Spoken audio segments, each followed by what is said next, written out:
As long as you've got air in your lungs and blood in your veins, nothing is ever too late. And that includes repenting and giving your life to Christ. What's the point of reading the Bible to say that you've read the Bible when you don't learn anything from it?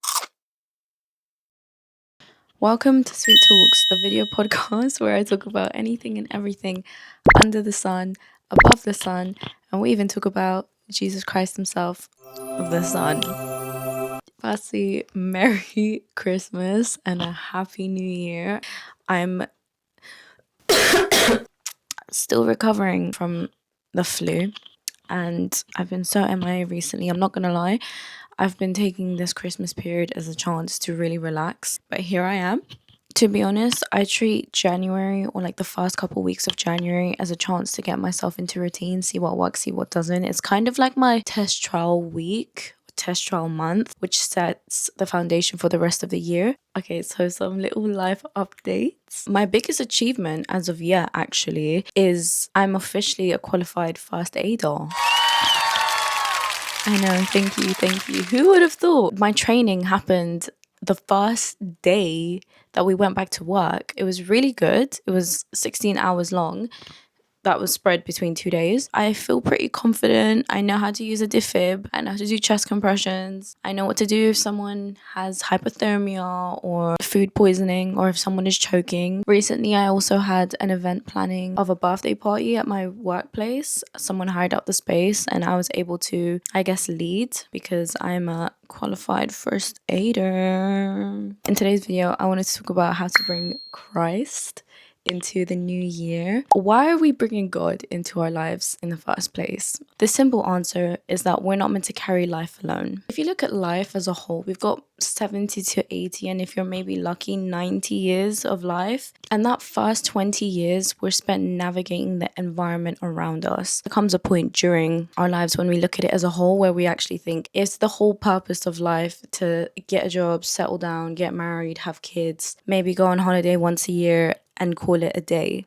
Now, it's fine if you want to do that. There's nothing wrong with that. But I feel like if you say it like that so bluntly, it can come off as very unfulfilling. I can only imagine how stressful it must feel pursuing something that I think will fulfill me only for it not to. At times, this can often feel like it's my responsibility alone as to what I do in this life. Anything that doesn't work out for me must be my fault because I didn't follow a specific step or a guideline that I should have taken. And slowly, the new year can start to feel like my goals, my responsibility, my resolutions. I know it can feel empowering in the moment, but over time, it becomes heavy. Inviting Jesus is an act of humility. Admitting that we need help, guidance, and rest allows us to have hope at times when we need it the most. Also, I want you to realize that the direction is more important than the speed in which you're moving. For example, you can be the fastest marathon runner in the whole race, but if you're running in the wrong direction, you are not winning a medal. Bringing Christ into the new year allows you to trust him to open doors for you and move mountains. Lastly, when you focus on him, everything else blurs. Recently, my priest said this homily, which I felt like was so good. If I was to focus on my finger right in front of me, everything around me blurs. But if I was to focus on you guys, then my finger would blur. That is the same with Christ. If you focus on Christ and Christ alone, everything around you blurs to the point where you stop comparing yourself to people. You will stop seeking validation and you'll stop proving yourself to others. And this is especially important in the new year because I find that quite a lot of people tend to use this time to prove to others that they're healing faster, that they're more productive, that they're a lot stronger, that if they can stick to their New Year's resolution, they're a lot better. Which, if you use that as motivation, it's not going to stick. It might work for the short term, but it won't for the long term. Most people's New Year's resolutions don't stick because they're not sustainable in the long term. I also want to just point out that inviting Christ into the new year doesn't mean that you won't be tired, doesn't mean that you won't be disappointed, that you won't get frustrated. Bearing in mind, y'all, it's only the second week of January and God knows that I've been crying to him about where I'm currently at in my life. All right, so here are the steps. Surrender to him first, then make your resolutions. Now, I know what it's like. It's so exciting to go on Pinterest and go on Canva, start making your vision/prayer board. Or if you're like me, you've made a little 2026 bingo cards, which I'm so excited to tick off. You know, get your travel images down. But pause. I'm going to need you to offer this year to him. And you can do that with a simple prayer. In fact, let's do one now. Please bow your heads. Lord, I give you this year and I pray that you guide me to where you want me to be. I give you my fears, my plans, and hope. I pray that you protect me from anything that's not from you. Amen. You see?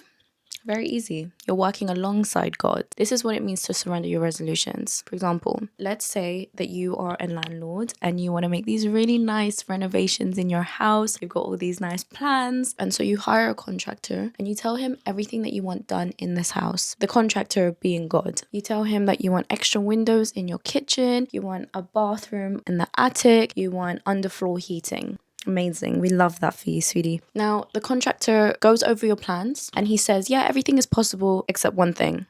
And that's the underfloor heating. As a landlord, you're like, hold on. It's my house and I would like underfloor heating. The contractor tells you, yes, we'd love to do that for you, sweetie, but due to the underfloor pipes, the structure of the house, and also for the safety and the long-term effects, it's going to cause you more problems. But instead, I would like to install 2 more radiators in your house for free. That's how God's providence works. If something doesn't work out well for you and they know that it's not good in the long term, God will provide you with something even better, but he will still say no, but to what you want. You see what I'm saying? Now, I don't know if any of you guys are landlords, but just know that when you have a contractor and all the construction workers in your house, you're putting quite a lot of faith in them because you're not only letting them inside your house, but also you're not going to be overseeing everything that they're doing. You're going to have some level of faith and trust that they're going to do the job that you've asked them to do. That's the same with God. You're not going to be constantly asking and being like, God, God, God, where is this? Where is this? That is a simple act of self-improvement to faithful living. Knowing that that's the case, it's a lot more reassuring knowing that I'm in safe hands rather than having to deal with everything by myself. Now, of course, action is also important. I ask that you choose a Bible verse and let that be your theme for this year. Now, this is exciting because I can show you all my notebook. Okay. I tried to grab my notebook and I ended up knocking the camera over. This is my 2026 journal binder planner. So this is like my first page. She's still work in progress. Maybe I should do like a little tour or whatever. You don't even understand. I'm so gassed. Anyways, my point is choose a Bible verse that you want to set for the new year. For example, this one's mine and it's Romans 12:12, which is be joyful in hope, patient in affliction, and faithful in prayer. Some themes could include resting and trusting in God, being obedient to him, having more faith, and even going through situations that will strengthen you in the long term. Now, you'll know how God moves, so be cautious when you pray that one. I'm just saying, once you pick a Bible verse, you want to put that somewhere where you'll see it everywhere, whether that be your lock screen, your journal, your mirror, anywhere. And just bearing in mind, there's 66 books in the Bible, so you've got a variety. Now for this next one, this one's interesting. We're going to be looking back in order to move forward, and a simple question is, what do you need to let go of? I know you just thought of something. That is exactly what you need to let go of. Oh, who said that? This might be a little tricky for some people, but you need to ask yourself, what distracts you from God? What is keeping you from pursuing a healthy relationship? What drains you? What takes away your peace? And what am I holding on to that he is asking me to trust him with? I'm gonna need you to ask yourself, what is genuinely distracting you? What is keeping you from being productive? If you said your phone, you're already on track of making a change. If you thought of someone, you're also on track of making a change because you've already pointed out the problem. This one's interesting actually. I've been really reflecting on my inner relationships recently. You know that saying that goes, the 5 people you hang out are the people who kind of reflect most on you? Oh my gosh, please. I want to put it on the screen what I mean because I feel like I just butchered that one right there. Honestly, this is just to say that I've been more aware of my energy levels when it comes to people and how I feel after I leave them. When I'm struggling with my faith, I want to be able to go to people and have them understand. If you explain it to people who don't, they're going to think that it's a faith issue rather than genuinely a human life struggle. Anyways, if your phone is the problem, you gotta take some actions. I've started putting a screen limit on my phone, which is great. I don't know why I didn't start it sooner, but I guess it's because I also just got a new phone. A simple act like that really helps in the long term. Commit to one act of faith, not many. Now, habit stacking is great. It's amazing. Don't get me wrong. Especially when you start the new year, you feel like you're superwoman. You can do anything and everything if you put your mind to it. I was listening to the Mel Robbins podcast recently. I can't remember her name, but she was saying that mindset is the settings of the mind and you can basically rewire it. Essentially just willpower. Now let's think about one New Year goal that you've been saying you're going to get into every single year. Over time, you just start slacking to the point where you've never stuck to it. Mine used to be the gym. Now it's language learning. Issue with language learning, in my opinion, I can't find a way that is productive. I have gotten good at learning Tagalog though. I'm proud of myself. What can I say? Like, language learning is great, but sometimes I don't want to listen to my favorite show dubbed in Spanish. Like, sometimes I just want to watch the show and call it a day. Like, can I not enjoy my life for once? You know what I'm saying? Anyways, back to my point. Make one faith-centered goal. My goal this year was to read the Bible. So now I actually can't slack. Now, with that being said, let's have a look, shall we? Now, I understand some people who are like hardcore readers. Reading isn't even like something that they have to force themselves to do. Reading is just something that they do. That's amazing. I love that for you, sweetie. Unfortunately, that's not me. The Bible is just one of those things that I like to not just skim read. I actually want to read and understand the word. What's the point of reading the Bible to say that you've read the Bible when you don't learn anything from it? As you can see, I'm slowly making a dent in there. To make it easier for myself, I've started a 365 Bible study plan. I love the fact that there's different readings every single day. I'm not gonna lie, it gets boring reading Genesis. Like, I don't want to, like, it's great. No, we love Genesis, but at the same time, do we really? Granted, not every single day are you going to be able to read the Bible. I know that and I understand. So my recommendation is that you read ahead. Yeah? Amazing. One of my other goals was to do something that was intentional with God. And originally it was going to be to go to mass every day. And the only reason why I said that was possible was in the beginning of the week when I didn't have work. So it was very unrealistic. And ideally I did want to go on Monday, Fridays, and Sundays. Sundays was just an obligation. There was no negotiating Sunday. Monday was more to kick off the week. And then Friday is just the adoration of the Blessed Sacrament. With that being said, if you want to choose one faith-centered goal this year, let it be that you finish the Bible this week, or that you go up to a stranger and you evangelize, or you pray for them, you get more involved with your church. Something that is less focused on you and focused around God or focused around other people. I think that will really make a difference. It helps you push yourself out there more. Invite Christ to everything.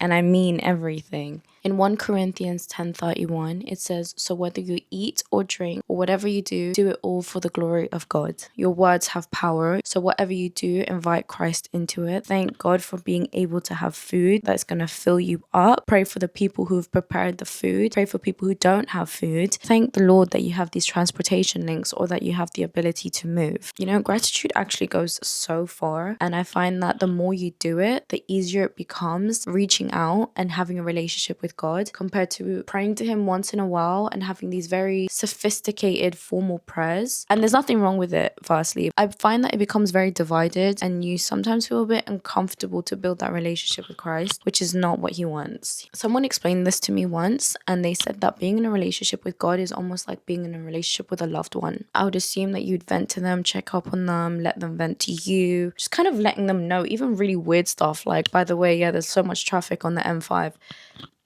Why not? I don't know. Like, I'm not gonna lie, I'm pretty guilty of this. Sometimes when I'm stuck in traffic and I'm running late, I will be like, God, can we speed it up a little bit? You know, it doesn't hurt to ask. Intentionally meet God. As I've mentioned, bring God into everything that you do, but then also dedicate time for him. I have quite a lot of friends where I will speak to them quite often, but we rarely ever meet. I know someone who just sends me TikToks every single day and then that's it. We only meet once a year. At first, I thought it was fine because we're technically communicating, but I don't really know what's going on in your life and you don't know what's going on in mine. And this can look as simple as spending half an hour to an hour before you intend to wake up to spend time with him. And also setting your day with God actually does make you feel better. I'm not gonna lie. God seeing you and spending time with God, that actually makes him so happy. Like you're actively choosing him every day the same way that he chooses you every day. If you don't even know where to start, you can crack this one open. You can even pray for something that you entrust in him tomorrow. On that note, I don't know who's watching this video. And frankly, I don't know when you're watching this video. For all I know, you could be watching this maybe 20 minutes since it's been uploaded or 6 months into the year. Either way, firstly, I'm so happy that you've clicked onto this video. Thank you. I truly believe that when God wants you to find something, you will find it. Hence why when it comes to resolutions, I don't want you to focus too much on it's a missed opportunity. I need to move as quick as I can. I need to run as fast as possible. Of course, do everything that you can do that is in your capacity. You know what? As long as you've got air in your lungs and blood in your veins, nothing is ever too late. And that includes repenting and giving your life to Christ. Can I get an amen? I've been watching too many preacher sermon videos. With that being said, I wish you all a joyful and an abundant new year that is filled with so many memories and loads of blessings. God bless.